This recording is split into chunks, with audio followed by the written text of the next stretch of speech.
এটা যে দেখতে পাচ্ছ, এটা আমরা কোথাও একটা যাচ্ছি, কিন্তু কোথায় যাচ্ছি না আমি জানি, না যে গাড়িটা চালাচ্ছে সে জানে, বাট যেতে আছি আমরা। কখনো কখনো জানো তো এতটাই মুড সুইং হয়, এতটাই ভালো লাগে না, মনে হয় যে একটু হাওয়া খেয়ে আসি, তাই আমরা একটু বেরিয়ে পড়েছিলাম। কিন্তু যেতে যেতে ভাবলাম না আর যাবো না।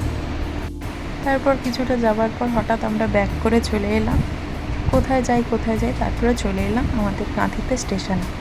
তো স্টেশনের কিছু ছবি তোমরা দেখতে পেলে, মিরার থেকে ঢং করছিলাম। তারপর কাঁথিতে নতুন খুলেছিল বাজার কলকাতা। আমি অনেক দিনই এসেছি, বাট যাওয়া হয়েছিল না, তাই একটা কিছু নেয়ার ছিল, ওই কারণে চলে গেলাম।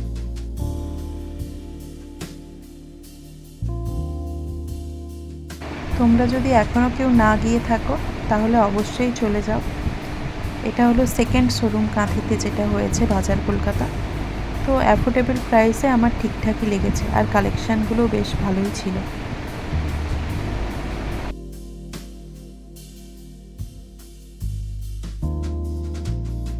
আর কোথাও যাব ছবি তুলবো না, তাই মিরার দেখেই দাঁড়িয়ে পড়েছিলাম সেলফি তোলার জন্য। ভাই যতক্ষণ ট্রায়াল দিচ্ছিল আমি একটু সেলফি তুলে ঢং করে নিলাম। এবার দুজনে নামছি। তো মোটামুটি দেরি হয়ে গেছিলো, 8টা সাড়ে 8টা বেজে গেছিলো, তাই ঠিক করলাম এবার যাওয়া যাক, কারণ ওরও একটু কাজ ছিল। তো নিচের সেকশানটা ছিল লেডিস সেকশন, ওখানটা একটু দেখে তারপরে বেরিয়ে গেলাম বাজার কলকাতা থেকে। তো এই দেখো সামনের ভিউটা এটাই ছিল। চলো এবার যাওয়া যাক। বাই বাই, দেখা হচ্ছে পরের নতুন কোনো ভিডিওতে।